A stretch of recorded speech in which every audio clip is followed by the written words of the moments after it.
Happy late Thanksgiving and Merry early Christmas. I'm Jake Mosher, and these are your week's headlines.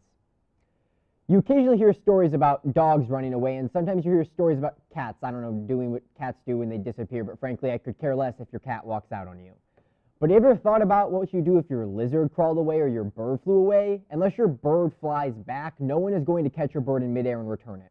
Well, Olive, a pet pigeon who was famous for her handmade rhinestone-studded vest, flew away from her owners, leaving the family devastated. So devastated that the father of the family, Norman, wrote this poem. My throat closed, heart dropped, I confess dark, the sense of loss I possess. My goodness. When I was a child, I had two lizards who died of constipation. They couldn't walk anymore, and they kind of pulled themselves around until death. I was sad, but dang, Norman, that is some dark stuff. Eventually, Olive was handed over to the Fallen Feathers Rescue Center after a woman came across the lonesome bird and turned her in. Due to her rhinestone flight suit and a viral Facebook post, she was reunited with her family. I'm ecstatic for their family, but I think Norman had the potential to be the next Emily Dickinson with those skills. Oh well.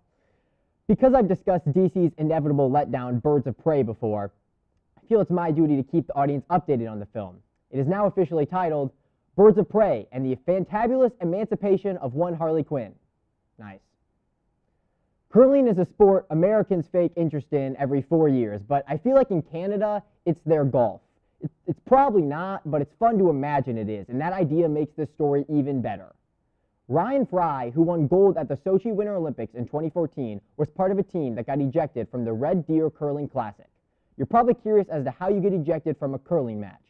Well, you just get absolutely wasted. After numerous complaints from opponents and spectators, the tournament committee was forced to intervene. The team swore at their opponents, damaged the locker room, and broke brooms.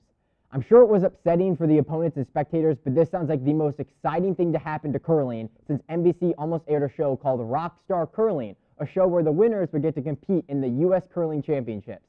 It was like X Factor, but curling. Wonder why that didn't get approved. But imagine this. During the next big golf championship, Jordan Spieth is drunk, yelling at other golfers, walking around and breaking other people's clubs. Doesn't that sound entertaining? That's what I'm picturing this was like. So Ryan, if you want to move down south and produce a rowdy curling TV show, us Americans will gladly watch.